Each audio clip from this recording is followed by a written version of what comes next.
Price lord. ಯೇಸು ಕ್ರಿಸ್ತನ ಹೆಸರಿನಲ್ಲಿ ಜಯದ ವಾಕ್ಯ ಈ ಕಾರ್ಯಕ್ರಮಕ್ಕೆ ನಾನು ಸ್ವಾಗತಿಸ್ತಾ ಇದ್ದೇನೆ. ಬನ್ನಿ, ಇವತ್ತಿನ ದಿನವು ಕರ್ತನಿಂದ ನೇಮಿಸಲ್ಪಟ್ಟಿದೆ. ಇದನ್ನು ಆನಂದ ಪಡೋಣ, ಸಂತೋಷ ಪಡೋಣ. ಸಂತೋಷ ಆನಂದದೊಡನೆ ನಾವು ತಂದೆಯ ದೇವರನ್ನು ಆರಾಧಿಸುವ, ಮಹಿಮೆ ಪಡಿಸುವ. ಬನ್ನಿ, ನಿಮ್ಮ ಕಷ್ಟ, ಸಂಕಟ, ದುಃಖ, ನೋವು, ಚಿಂತೆ, ಬಾಧೆ ಅಥವಾ ಯಾವುದೊಂದು ಪರಿಸ್ಥಿತಿಯಲ್ಲಿ ನೀವು ಹಾದು ಹೋಗ್ತಾ ಇದ್ದೀರಿ, ಭಯಪಡಬೇಡ್ರಿ. ನಾವು ಈ ಒಂದು ವೇಳೆಯಲ್ಲಿ ಒಟ್ಟಾಗಿ ತಂದೆಯ ದೇವರನ್ನು ಆರಾಧಿಸುವ, ಮತ್ತೆ ನಾವು ದೇವರ ವಾಕ್ಯವನ್ನು ಧ್ಯಾನ ಮಾಡುವ. Praise the Lord. Let worship the Lord above all powers, above all kings and kingdoms and wisdom, because He deserves the one.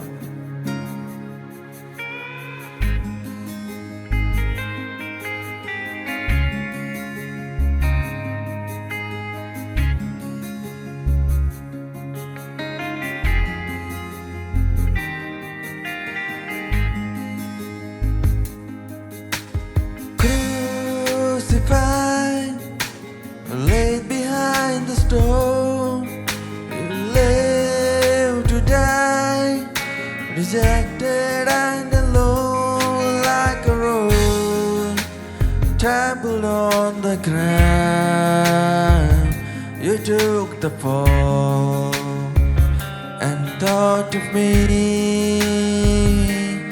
above all.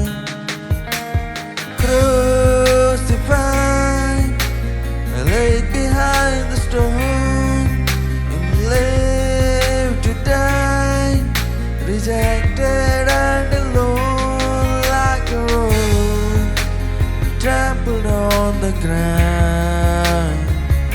You took the fall and thought of me above all.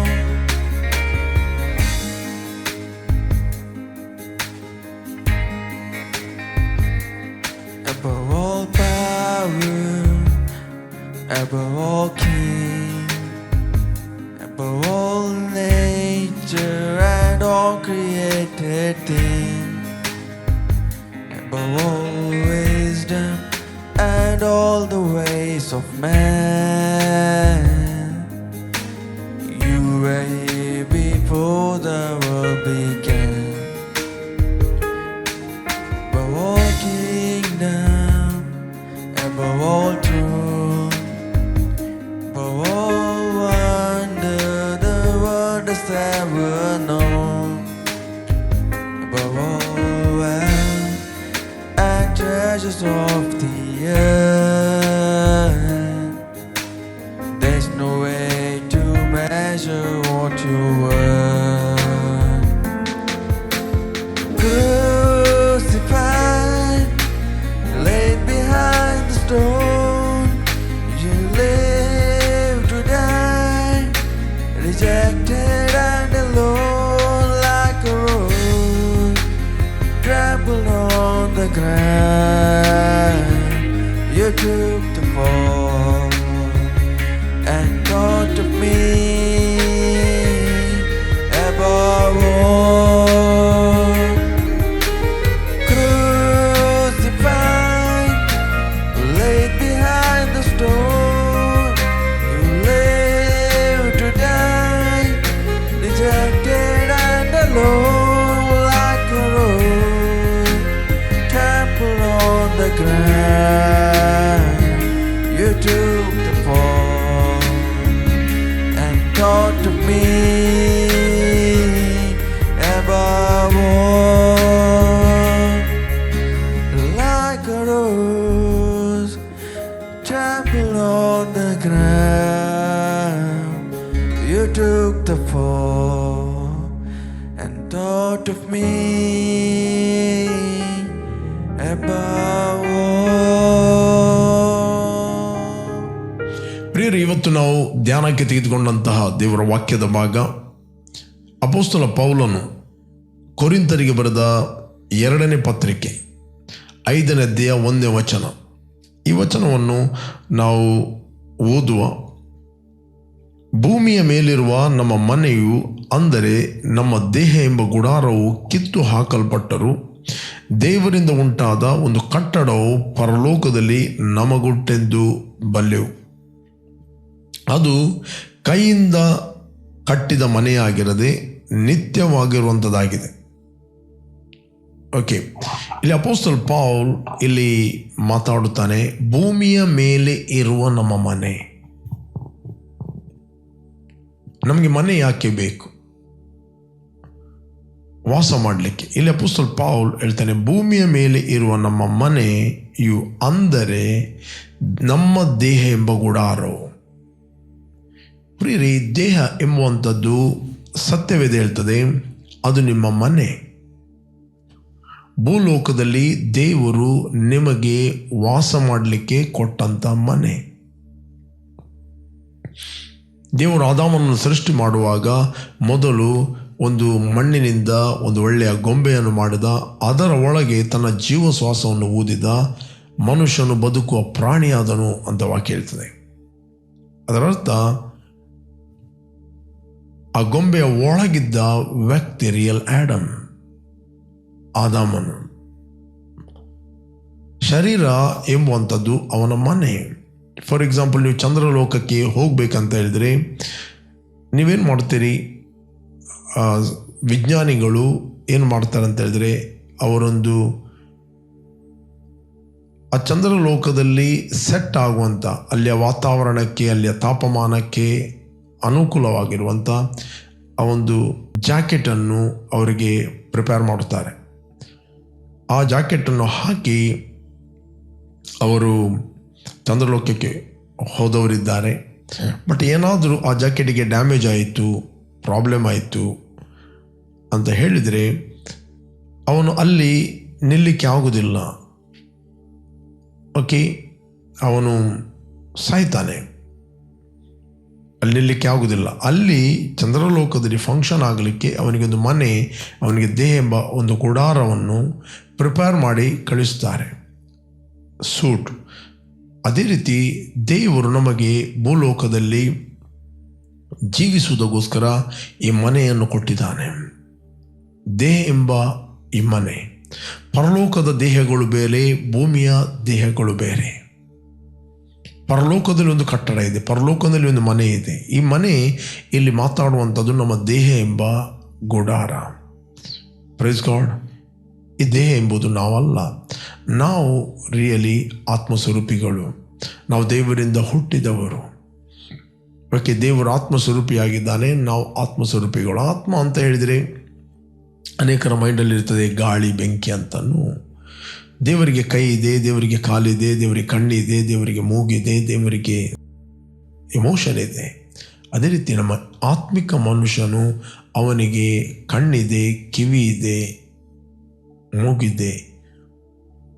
ಅವನ ಆತ್ಮಿಕವಾಗಿ ಆತನು communicate ಮಾಡ್ತಾನೆ. But ಇಲ್ಲಿ ಮುಂದೆ ಹೇಳ್ತದೆ, ನಾವು ಈಗಿನ ದೇಹದಲ್ಲಿ ಇರುವವರಿಗೆ ನರಳುತ್ತೇವೆ, ಪರಲೋಕದಿಂದ ದೊರಕುವ ನಮ್ಮ ನಿವಾಸವನ್ನು ನಾವು ದೇಹದ ಮೇಲೆ ಧರಿಸಿಕೊಳ್ಳಬೇಕೆಂದು ಅಪೇಕ್ಷಿಸುತ್ತೇವೆ. 2 ಕೊರಿಂಥ 5:2 ಹೇಳ್ತದೆ, ನಾವು ಈಗಿನ ದೇಹದಲ್ಲಿ ಇರುವವರೆಗೂ ನರಳುತ್ತೇವೆ, ಪರಲೋಕದಿಂದ ದೊರಕುವ ನಮ್ಮ ನಿವಾಸವನ್ನು ನಾವು ದೇಹದ ಮೇಲೆ ಧರಿಸಿಕೊಳ್ಳಬೇಕೆಂದು ಅಪೇಕ್ಷಿಸುತ್ತೇವೆ.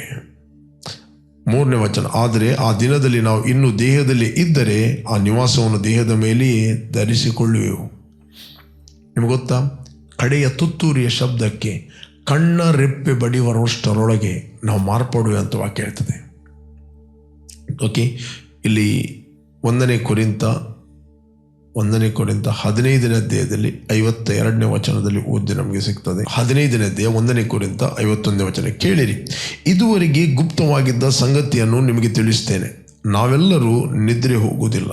ಒಂದು ಟ್ರಾನ್ಸ್ಲೇಷನ್, ನಾವೆಲ್ಲರೂ ಸಾಯುವುದಿಲ್ಲ. ನಿದ್ರೆ ಹೋಗುವುದಿಲ್ಲ, ನಾವೆಲ್ಲರೂ ಸಾಯುವುದಿಲ್ಲ. ಎಲ್ಲರೂ ಅರಿಕೆ ಮಾಡುತ್ತಾರೆ, ಎಲ್ಲರೂ ಸಾಯುವ ಹಾಗೆ ನಾವು ಸಾಯಬೇಕು ಅಂತ. ನಾವೆಲ್ಲರೂ ಸಾಯುವುದಿಲ್ಲ ಅಂತ ದೇವರ ವಾಕ್ಯ ಹೇಳ್ತದೆ. We are all not dye. Okay, ಯಾವಾಗಲೂ ನಾವು ಯಾಕೆ ಮರಣದ ಬಗ್ಗೆ ಮಾತಾಡಬೇಕು? ಯಾಕೆ ನಾವು ಸಿಕ್ನೆಸ್ಗಳ ಬಗ್ಗೆ ಮಾತಾಡಬೇಕು?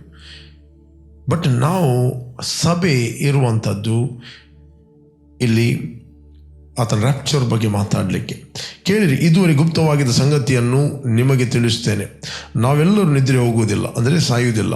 ಆದರೆ ಕಡೆಯ ತುತ್ತೂರಿಯ ಧ್ವನಿಯಾಗುವಾಗ ನಾವೆಲ್ಲರೂ, ಕೆಲವರಂತ ಹೇಳಿಲ್ಲ, ನಾವೆಲ್ಲರೂ ಒಂದೇ ಕ್ಷಣದಲ್ಲಿ ರೆಪ್ಪೆ ಬಡಿವರಷ್ಟರೊಳಗಾಗಿ ಮಾರ್ಪಡುವೆವು. ಅಂದರೆ ಮಾರ್ಪಡುತ್ತೇವೆ. ತುತ್ತೂರಿ ಊದಲಾಗಿ ಸತ್ತವರು ನಿರ್ಲಯರಾಗಿ ಎಬ್ಬಿಸಲ್ಪಡುವರು, ನಾವು ಮಾರ್ಪಡುವೆವು. ಲಯವಾಗುವ ಈ ದೇಹವು ನಿರ್ಲಯತ್ವವನ್ನು ಧರಿಸಿಕೊಳ್ಳುವುದು, ಮರಣಾಧೀನವಾಗಿರುವ ಈ ದೇಹವು ಅಮರತ್ವವನ್ನು ಧರಿಸಿಕೊಳ್ಳುವುದು ಅವಶ್ಯ. 53ನೇ ವಚನ ನಾನು ಪುನಃ ಓದ್ತೇನೆ.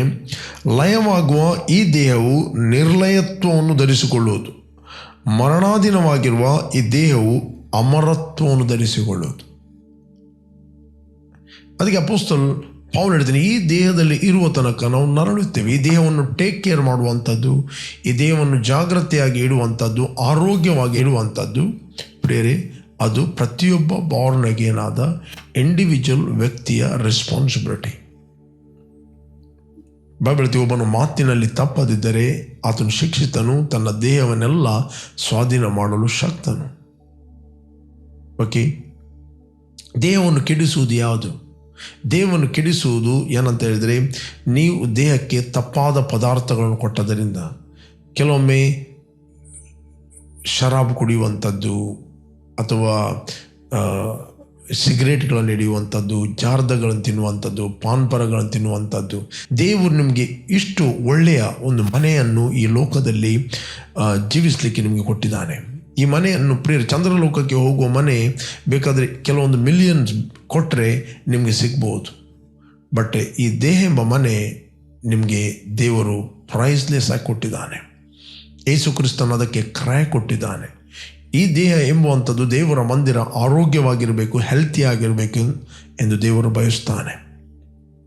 ಓಕೆ, ಈ ದೇಹಕ್ಕೆ ನೀವು ತಪ್ಪಾದ ಪದಾರ್ಥಗಳನ್ನು ಕೊಡುವಂಥದ್ದಲ್ಲ, ಅಥವಾ ಹೆಚ್ಚಿಗೆ ತಿನ್ನುವಂಥದ್ದು. ನೀನು ಹೊಟ್ಟೆ ಬಾಕನಾದರೆ ಕಂಠಕ್ಕೆ ಕತ್ತಿ ಹಾಕು ಅಂತ ಹೇಳಿದೆ. ಹೊಟ್ಟೆ ಬಾಕನು ಕುಡುಕನು ಇಬ್ಬರು ದುರ್ಗತಿಗೆ ಹೋಗ್ತಾರೆ, ಅವರು ಹಾಳು ಮಾಡ್ತಾರೆ. ದ ಗ್ಲಾಟನ್, ಫುಡ್ಡನ್ನು ಜಾಸ್ತಿಯಾಗಿ ತಿನ್ನುವಂಥದ್ದು ನಿಮ್ಮ ದೇಹವನ್ನು ಡ್ಯಾಮೇಜ್ ಮಾಡುತ್ತೇನೆ. ಅಥವಾ ಜೇನು ಸಿಹಿ ಎಂದು ಅತಿಯಾಗಿ ತಿನ್ನಬೇಡ, ಕಾರಿಬಿಟ್ಟಿ ಅಂತ ವಾಕ್ಯ ಹೇಳ್ತದೆ. ನಾವು ಫುಡ್ಡನ್ನು ಎಷ್ಟು ತಿನ್ನಬೇಕು, ಫುಡ್ ತಿನ್ನುವುದು ತಪ್ಪಲ್ಲ, ಬಟ್ ಅಡಿಕ್ಟ್ ಆಗುವಂಥದ್ದು ಫುಡ್ಡು, ಅದರ ಹಿಂದೆ ಡಿಮನ್ಸ್ಗಳು ಕೆಲಸ ಮಾಡ್ತವೆ. ಯಾವುದೇ ಒಂದು ಸಂಗತಿಗೆ ನೀವು ಅಡಿಕ್ಷನ್ ಆಗ್ತೀವಿ ಅಂತ ಹೇಳಿದ್ರೆ, ಕೆಲವರು ಟೀ ಕುಡಿಯೋದ್ರೆ ಅಡಿಕ್ಷನ್ ಆಗ್ತಾರೆ, ಲೆಕ್ಕಕ್ಕಿಂತ ಜಾಸ್ತಿ ಟೀ ಕುಡಿಯುತ್ತಾರೆ. ಅಂದರೆ ದಿನಕ್ಕೆ 20-25 ಟೀ ಕುಡಿತಾರೆ. ಕೆಲವರು ಕೋಕ್ ಕುಡಿಯುತ್ತಾರೆ, ಲಿಮಿಟೆಸ್ಟ್ ಕುಡಿತಾರೆ. ಕಡೆಗೆ ಅವರಿಗೆ ವಾಕ್ಯ ಗೊತ್ತಿತ್ತು, ಒಳಗಿಂದ ಒಳಗೆ ಬರುವಂಥದ್ದು ನಮಗೇನು ಅಪಾಯ ಮಾಡೋದಿಲ್ಲ ಅಂತ ಅವರಷ್ಟಕ್ಕೆ ತಾವು ವಾಕ್ಯ ಮಾತಾಡ್ತಾರೆ. ಏನು ಫುಡ್ಡನ್ನು ತಿಂದರೂ it will turn into good in our stomach, that is true. But ದೇವರ ವಾಕ್ಯ ಇದು ಕೂಡ ಹೇಳಲ್ಪಟ್ಟಿದೆ, ಎಷ್ಟು ತಿನ್ನಬೇಕು ಅಷ್ಟೇ ತಿನ್ನಬೇಕು. ನೀನು ಹೊಟ್ಟೆ ಬಾಕನಾದರೆ, ಅಡಿಕ್ಟ್ ಆದರೆ ತಿನ್ನುವಂಥದ್ದು, ನೀನು ಸ್ವಾತಂತ್ರ್ಯವಾಗಿ ತಿನ್ನಬೇಕು. ನೀನು ಹೊಟ್ಟೆ ಬಾಕನಾಗಿ ತಿನ್ನುವುದಲ್ಲ, ನಿನ್ನ ಡಿಮನ್ಸ್ಗಳು ಕಂಟ್ರೋಲ್ ಮಾಡುವಂಥದ್ದಲ್ಲ, ನಿನ್ನನ್ನು ಪವಿತ್ರಾತ್ಮನು ಕಂಟ್ರೋಲ್ ಮಾಡಬೇಕು. ಈ ದೇಹ ಪವಿತ್ರಾತ್ಮನ ಮಂದಿರವಾಗಿದೆ. ಕೆಲವೊಮ್ಮೆ ಹೇಳ್ತಾರೆ, ನನಗೆ ಟೀ ಕುಡಿಯೋದಿದ್ದರೆ ನನಗೆ ತಲೆನೋವಾಗ್ತದೆ. ನಿನಗೆ ಟೀ ಕುಡಿಯೋದಿದ್ದರೆ ತಲೆನೋವಾಗ್ತದೆ ಅಂತ ಹೇಳಿದರೆ ಯು ಆರ್ ಅಡಿಕ್ಟೆಡ್. ಅದರ ಹಿಂದೆ ಡಿಮನ್ಸ್ಗಳು ಕೆಲಸ ಮಾಡ್ತವೆ. ಓಕೆ, ಕೆಲವರಿಗೆ ಟೈಮಲ್ಲಿ ಊಟ ಇಲ್ಲ ಅಂತ ಹೇಳಿದರೆ ತುಂಬ ಸಿಟ್ಟು ಬರುತ್ತದೆ. ಯಾಕೆ ಬರುತ್ತದೆ? ಓಕೆ, ಇಲ್ಲಿ ನೀವು ಏನು ಮಾತಾಡುತ್ತೀರಿ, ಏನು ತಿನ್ನುತ್ತೀರಿ, ಅದು ಬಹಳ ಪ್ರಾಮುಖ್ಯ. ಈ ದೇಹವನ್ನು ನೀವು ಪ್ರೊಟೆಕ್ಟ್ ಮಾಡುವಂಥದ್ದು ನಿಮ್ಮ ರೆಸ್ಪಾನ್ಸಿಬಿಲಿಟಿ. ಅದಕ್ಕೋಸ್ಕರ ದೇವರು ನಮಗೆ ವಾಕ್ಯ ಕೊಟ್ಟಿದ್ದಾನೆ, ಯೇಸುವಿನ ರಕ್ತ ಕೊಟ್ಟಿದ್ದಾನೆ, ಪವಿತ್ರಾತ್ಮನ ಕೊಟ್ಟಿದ್ದಾನೆ, ಪವಿತ್ರಾತ್ಮನ ವರಗಳನ್ನು ಕೊಟ್ಟಿದ್ದಾನೆ, ಪ್ರಕಟಣೆ ಕೊಟ್ಟಿದ್ದಾನೆ. ಯಾಕೆ? ಈ ಲೋಕದಲ್ಲಿರುವಾಗ ನೀವು ನಿತ್ಯ ಜೀವವನ್ನು ಹೊಂದಿದ್ದೀರಿ. ಯೇಸುವನ್ನು ರಕ್ಷಕನು ಒಡೆಯನೆಂದು ಅಂಗೀಕಾರ ಮಾಡಿದ ಪ್ರತಿಯೊಬ್ಬ ವ್ಯಕ್ತಿ ಆತನು ನಿತ್ಯ ಜೀವವನ್ನು ಹೊಂದಿದ್ದಾನೆ. ಆ ನಿತ್ಯ ಜೀವವು ನಿಮ್ಮ ಒಳಗೆ ಇದೆ. ಬಟ್ ನಿಮ್ಮ ದೇಹವನ್ನು ಮೇಂಟೈನ್ ಮಾಡುವಂಥದ್ದು, ಡಿಸಿಪ್ಲಿನ್ ಮಾಡುವಂಥದ್ದು ಅದು ನಿಮ್ಮ ರೆಸ್ಪಾನ್ಸಿಬಿಲಿಟಿ.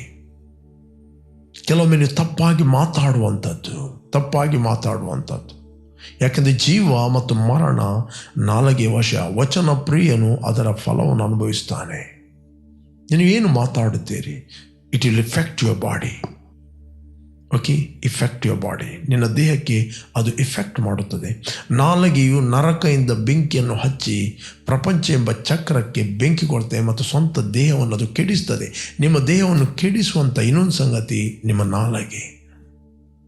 ಬೇಕಾದ್ರೆ ನಾನು ಓದ್ತೇನೆ ನಿಮಗೋಸ್ಕರ. ಯಾಕೋಬನ ಪತ್ರಿಕೆ 3ನೇ ಅಧ್ಯಾಯ, ಓಕೆ, 3ನೇ ಅಧ್ಯಾಯ 6ನೇ ವಚನ. ಎಷ್ಟೋ ಕೊಂಚ ಕಿಚ್ಚು ಎಷ್ಟೋ ದೊಡ್ಡ ಕಾಡನ್ನು ಉರಿಸ್ತದೆ. ನೋಡ್ರಿ, ನಾಲಿಗೆಯು ಕಿಚ್ಚೆ, ನಾಲಿಗೆಯು ಅಧರ್ಮ ಲೋಕರೂಪವಾಗಿ ನಮ್ಮ ಅಂಗಗಳ ನಡುವೆ ಇಟ್ಟಿದೆ. ಅದು ದೇಹವನ್ನೆಲ್ಲ ಕೆಡಿಸ್ತದೆ. ತಾನೇ ನರಕದಿಂದ ಬೆಂಕಿ ಹತ್ತಿಸಿಕೊಳ್ಳುತ್ತಾ ಪ್ರಪಂಚ ಎಂಬ ಚಕ್ರಕ್ಕೆ ಬೆಂಕಿ ಹಚ್ಚುತ್ತದೆ. ಇಲ್ಲಿ ನಾಲಿಗೆಯು ಕಿಚ್ಚೆ, ನಾಲಿಗೆಯು ಅಧರ್ಮ ಲೋಕರೂಪವಾಗಿ ನಮ್ಮ ಅಂಗಗಳ ನಡುವೆ ಇಟ್ಟಿದೆ. ಅದು ದೇಹವನ್ನೆಲ್ಲ ಕೆಡಿಸ್ತದೆ. ಬೈಬಲ್ ಹೇಳ್ತದೆ ನಿಮ್ಮ ದೇಹವನ್ನು ಕೆಡಿಸುವಂಥದ್ದು ಪ್ರೇರೆ ನಿಮ್ಮ ನಾಲಿಗೆ. ಯಾಕಂದರೆ ನಾಲಿಗೆಯಲ್ಲಿ ಜೀವ ಮತ್ತು ಮರಣ ಇದೆ. ನೀವು ಸುಮ್ಮನೆ ಏನೇನು ಮಾತಾಡಲಿಕ್ಕೆ ಆಗುವುದಿಲ್ಲ. ಮನುಷ್ಯನು ಬಾಯಿ ಫಲವಾಗಿ ಹೊಟ್ಟೆ ತುಂಬ ಊಟ ಮಾಡುತ್ತಾನೆ, ಬಾಯಿ ಫಲವಾಗಿ ಬೇಕಾದಷ್ಟು ಸುಖವನ್ನು ಅನುಭವಿಸ್ತಾನೆ, ಬಾಯಿ ಫಲವಾಗಿ ಅವನ ಕೆಲಸವೆಲ್ಲೋ ಅವನಿಗೆ ಪ್ರಾಪ್ತವಾಗುತ್ತದೆ. ಓಕೆ, ನಿಮ್ಮ ದೇಹಕ್ಕೆ ನೀವು ದೇವರ ಜೀವವನ್ನು ಮಾತಾಡ್ರಿ. ನಿಮ್ಮ ದೇಹವನ್ನು ನೀವು ಶೇಪ್ ಮಾಡೋದಕ್ಕೋಸ್ಕರ, ಕಂಟ್ರೋಲ್ ಮಾಡೋದಕ್ಕೋಸ್ಕರ ದೇವರು ನಿಮಗೆ ವಾಕ್ಯ ಕೊಟ್ಟಿದ್ದಾನೆ. ಅದಕ್ಕೆ ಬೈಬಲ್ ಹೇಳ್ತದೆ, ಒಬ್ಬನು ಎಷ್ಟೇ ದೊಡ್ಡ ಬೋಧಕನಾದರೂ ಕೂಡ, ಎಷ್ಟೇ ದೊಡ್ಡ ಸೇವಕನಾದರೂ ತನ್ನ ನಾಲಿಗೆಗೆ ಕಡಿವಾಣವನ್ನು ಹಾಕದಿದ್ದರೆ ಅವನ ಭಕ್ತಿ ಅವನಿಗೆ ಯಾವ ಪ್ರಯೋಜನ ಉಂಟು ಮಾಡೋದಿಲ್ಲ. ಯಾಕೋಬ 3ನೇ ಅಧ್ಯಾಯ 1ನೇ ವಚನದಲ್ಲಿ ಓದಿದರೆ ನಮಗೆ ಸಿಗ್ತದೆ. ಯಾಕೋಬ 3ನೇ ಅಧ್ಯಾಯ 1ನೇ ವಚನ. ನನ್ನ ಸಹೋದರರೇ, ಬೋಧಕರಾದ ನಮಗೆ ಕಠಿಣವಾದ ತೀರ್ಪು ಆಗುವುದೆಂದು ತಿಳಿದುಕೊಂಡು ಬಹುಮಂದಿ ಬೋಧಕರಾಗಬೇಡ್ರಿ. ಅನೇಕ ವಿಷಯಗಳಲ್ಲಿ ನಾವೆಲ್ಲರೂ ತಪ್ಪುವುದುಂಟು. 2ನೇ ವಚನ. ಒಬ್ಬನು ಮಾತಿನಲ್ಲಿ ತಪ್ಪದಿದ್ದರೆ ಅವನು ಶಿಕ್ಷಿತನು, ತನ್ನ ದೇಹವನ್ನೆಲ್ಲ ಸ್ವಾಧೀನಪಡಿಸಿಕೊಳ್ಳುವುದಕ್ಕೆ ಸಮರ್ಥನಾಗಿದ್ದಾನೆ. ಒಬ್ಬನು ಮಾತಿನಲ್ಲಿ ತಪ್ಪದಿದ್ದರೆ ಅವನು ಶಿಕ್ಷಿತನು, ಈಸ್ ಎ ವೈಸ್ ಮ್ಯಾನ್. ಆತನು ಟ್ರೈನ್ ಆದ ವ್ಯಕ್ತಿ, ತನ್ನ ದೇಹವನ್ನೆಲ್ಲ ಸ್ವಾಧೀನ ಮಾಡಲಿಕ್ಕೆ ಶಕ್ತನಾಗಿದ್ದಾನೆ. ಪ್ರಿಯರೇ, ನೀವು ದೇಹ ಅಲ್ಲ, ನೀವು ಏನಾಗಿದ್ದೀರಿ? ಆತ್ಮಸ್ವರೂಪಿ ಆಗಿದ್ದೀರಿ. ಅದಕ್ಕೋಸ್ಕರ ಬೈಬಲ್ ಹೇಳ್ತದೆ, ದೇಹ ಎಂಬ ಮನೆಯಲ್ಲಿ ಇರುವ ತನಕ ನಾವು ಕರ್ತನಿಗೆ ದೂರದ ಪ್ರವಾಸಿಗಳಾಗಿದೆ. ಇದೆಯಾ ಬೈಬಲಲ್ಲಿ? 5ನೇ ಅಧ್ಯಾಯ 8ನೇ ವಚನ. 5ನೇ ಅಧ್ಯಾಯ 8ನೇ ವಚನ. 2 ಕೊರಿಂಥಿಯನ್ 6ರಿಂದ ನಾನು ಓದ್ತೇನೆ. 5 chapter 6 verse. ಹೀಗಿರುವುದರಿಂದ ನಾವು ಯಾವಾಗಲೂ ಧೈರ್ಯವುಳ್ಳವರಾಗಿದ್ದೇವೆ. ನಾವು ನೋಡುವವರಾಗಿ ನಡೆಯದೆ ನಂಬುವವರಾಗಿ ನಡೆಯುತ್ತೇವೆ. ಆದ್ದರಿಂದ ದೇಹದಲ್ಲಿ ವಾಸಿಸುವವರೆಗೂ ಕರ್ತನಿಗೆ ದೂರದಲ್ಲಿರುವ ಪ್ರವಾಸಿಗಳಾಗಿದ್ದೇವೆಂಬುದನ್ನು ಬಲ್ಲೆವು. ಇದನ್ನು ಆಲೋಚಿಸಿ ನಾವು ಧೈರ್ಯವುಳ್ಳವರಾಗಿದ್ದು ದೇಹವನ್ನು ಬಿಟ್ಟು ಕರ್ತನ ಬಳಿಯಲ್ಲಿ ಇರುವುದೇ ಉತ್ತಮವೆಂದು ಎಣಿಸ್ತೇನೆ. ಇಲ್ಲಿ ಅಪೊಸ್ತಲ ಪೌಲ್ ತನ್ನ ಅಭಿಪ್ರಾಯವನ್ನು ಹೇಳಿದ್ದೇನೆ.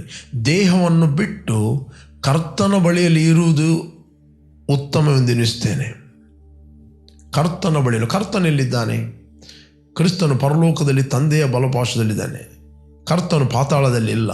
ಹೊಸ ಒಡಂಬಡಿಕೆಯಲ್ಲಿ ದೇಹವನ್ನು ಬಿಟ್ಟವರು ಎಲ್ಲಿ ಹೋಗ್ತಾರಂತ ಅಪೊಸ್ತಲ ಪೌಲ್ ತನ್ನ ಅಡ್ರೆಸ್ ಅನ್ನು ತೋರಿಸ್ತಾನೆ. ದೇಹವನ್ನು ಬಿಟ್ಟು ಕರ್ತನ ಬಳಿಯಲ್ಲಿ ಇರುವುದೇ ಉತ್ತಮವೆಂದೆನಿಸ್ತೇನೆ. ಓಕೆ, ದೇಹವನ್ನು ಬಿಟ್ಟು ಕರ್ತನ ಬಳಿಯಲ್ಲಿ. ಪ್ರಿಯರೇ, ಯಾರಾದ್ರು ನಿಮ್ಮರು ಆಪ್ತರು, ಬಾರ್ನಗೇನಾದ ವ್ಯಕ್ತಿ ಆತನು ಸತ್ತಿದ ಅಂತ ಹೇಳಿದರೆ, ಆತನು ದೇಹವನ್ನು ಬಿಟ್ಟಿದ್ದಾನೆ ಅಂತ ಹೇಳಿದರೆ, ಅವನು ರೈಟ್ ಆದ ಅಡ್ರೆಸ್ಸಿಗೆ ಹೋಗಿದ್ದಾನೆ. ಅವನು ಎಲ್ಲಿ ಹೋಗಿದ್ದಾನಂತ ನಿಮಗೆ ಗೊತ್ತು. ಯೇಸು ಇಲ್ಲದ ವ್ಯಕ್ತಿ ಅವನು ಎಲ್ಲಿ ಹೋಗ್ತಾನಂತ ಗೊತ್ತು. ಓಕೆ, ಯೇಸು ಇಲ್ಲದ ವ್ಯಕ್ತಿ ಆತನು ಪಾತಾಳ ಹೋಗ್ತಾನೆ ಈಗ ಕೂಡ. ಬಟ್ ಹೊಸ ಒಡಂಬಡಿಕೆಯಲ್ಲಿ ಯಾರು ಯೇಸುವನ್ನು ಅಂಗೀಕಾರ ಮಾಡುತ್ತಾನೆ, absent from the body, present with the lord, ಆತನು ಕರ್ತನ ಬಳಿಗೆ ಹೋಗ್ತಾನೆ. ದೇವರು ತನ್ನ ಭಕ್ತನ ಮರಣವನ್ನು ಅಲ್ಪವೆಂದೆನಿಸುತ್ತಿಲ್ಲ. ಓಕೆ ಪ್ರಿಯರೇ, ದೇಹ ಈ ಸಮಯದ ಸಾಮ್ಯ ಹೇಳ್ತಾನೆ 2 ವ್ಯಕ್ತಿಯ ಬಗ್ಗೆ. ರೈಟ್, 2 ವ್ಯಕ್ತಿಗಳು ಸತ್ತರು. ಒಂದು ನೋಡಿದ ಕೇಳಿದ ಘಟನೆ, ಬಡ ಲಾಜರಸ್ ಮತ್ತು ಶ್ರೀಮಂತ ವ್ಯಕ್ತಿ. ಶ್ರೀಮಂತ ವ್ಯಕ್ತಿ ದೇಹವನ್ನು ಬಿಟ್ಟ ಅವನ ದೇಹಕ್ಕೆ ಉತ್ತರ ಕ್ರಿಯೆಗಳು ಮಾಡ್ತಾ ಇದ್ದರು. ಬಟ್ ಆ ರಿಯಲ್ ವ್ಯಕ್ತಿ ಆತನು ಪಾತಾಳಕ್ಕೆ ಹೋಗಿ ದೂರದಿಂದ ಅಬ್ರಾಮನನ್ನು ನೋಡ್ತಾನೆ. ಬಟ್ ಅಬ್ರಾಮನು ದೇಹ ಆಲ್ರೆಡಿ ಅಲ್ಲಿ ಹೂಣಲ್ಪಟ್ಟಿದೆ. ಬಟ್ ರಿಯಲ್ ಅಬ್ರಾಮ್ ಅಲ್ಲಿದ್ದಾನೆ. ಇಮಿಡಿಯೇಟ್ಲಿ ಆ ಶ್ರೀಮಂತ ವ್ಯಕ್ತಿಗೆ ಪರಿಚಯ ಆಗ್ತದೆ ಅಬ್ರಾಮನದ್ದು. ಅಬ್ರಾಮ್ ಅಂತ ಕರೀತಾನೆ.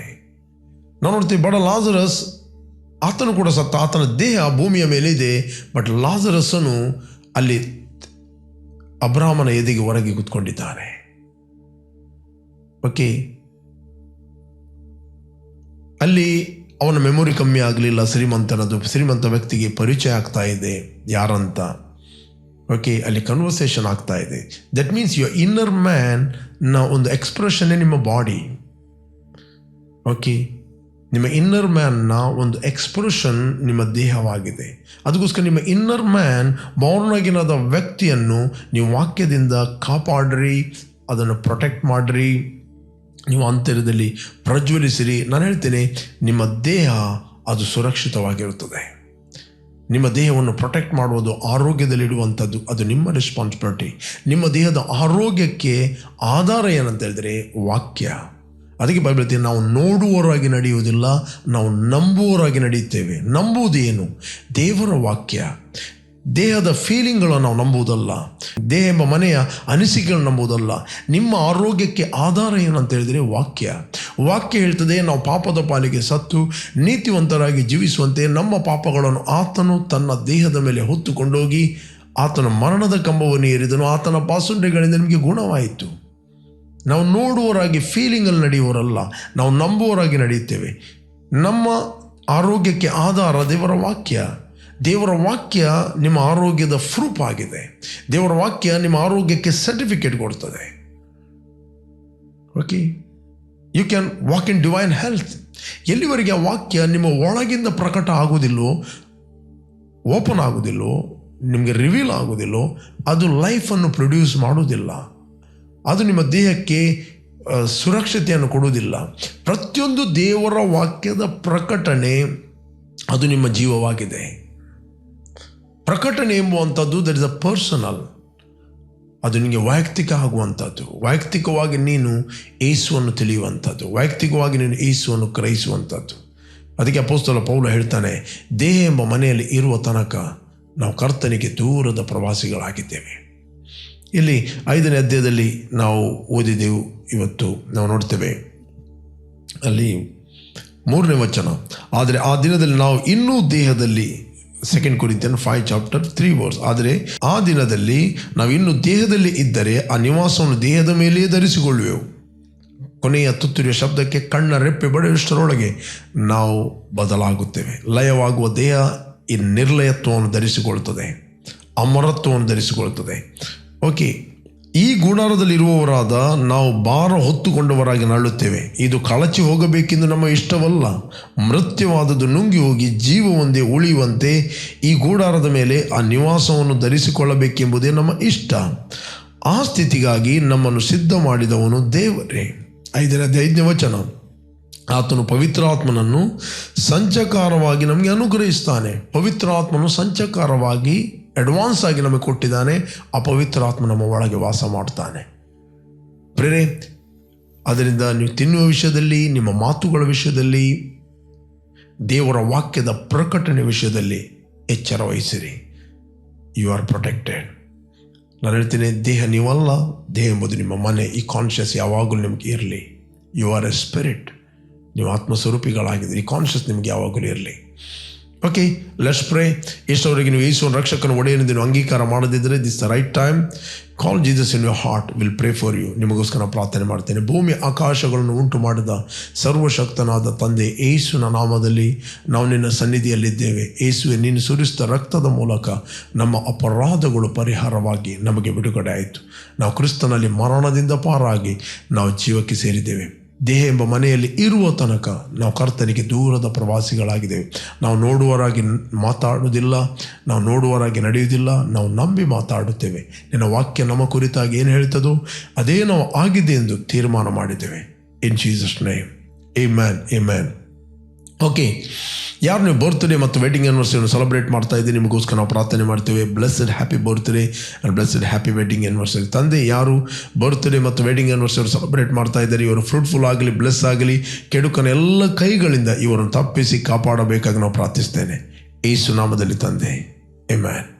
ಓಕೆ, ಜಯದ ವಾಕ್ಯ ಈ ಕಾರ್ಯಕ್ರಮವನ್ನು ಪ್ರತಿದಿನ ಬೆಳಿಗ್ಗೆ ಬಿಗ್ ಜೆ ಟಿವಿಯಲ್ಲಿ 7 ಗಂಟೆಯಿಂದ 7:30ಕ್ಕೆ ನೀವು ವೀಕ್ಷಿಸಿರಿ. 7:30ರಿಂದ 8 ಗಂಟೆ ಇದೇ ಕಾರ್ಯಕ್ರಮವನ್ನು ರಿಪೀಟ್ ಆಗಿ ನಮ್ಮ ಯೂಟ್ಯೂಬ್ ಚಾನಲಲ್ಲಿ ನೀವು ವೀಕ್ಷಿಸ್ಬೋದು. ನಮ್ಮ YouTube channel pastor Roshan Lobo, word of victory church Udupi. ನಮ್ಮ ಚಾನಲ್ನ ಸಬ್ಸ್ಕ್ರೈಬ್ ಮಾಡದಿದ್ದರೆ ಸಬ್ಸ್ಕ್ರೈಬ್ ಮಾಡಿ. ನೆಕ್ಸ್ಟ್ ನಾವು ಲೈವ್ ಅಥವಾ ಮೆಸೇಜಸ್ಗಳನ್ನು ರಿಪೀಟ್ ಆಗಿ ಅಪ್ಲೋಡ್ ಮಾಡುವಾಗ ನಿಮಗೆ ನೋಟಿಫಿಕೇಷನ್ ಬರ್ತದೆ. ಸಂಜೆ ಲೈವ್ ಆಗಿ ನಾನು ಮಾತಾಡ್ತಾ ಇದ್ದೇನೆ 7:15 8 ಗಂಟೆ ಫೇಸ್ಬುಕ್ ಮತ್ತು ಯೂಟ್ಯೂಬಲ್ಲಿ ನೀವು ವೀಕ್ಷಿಸಿರಿ, ಇತರಿಗೆ ಶೇರ್ ಮಾಡಿರಿ.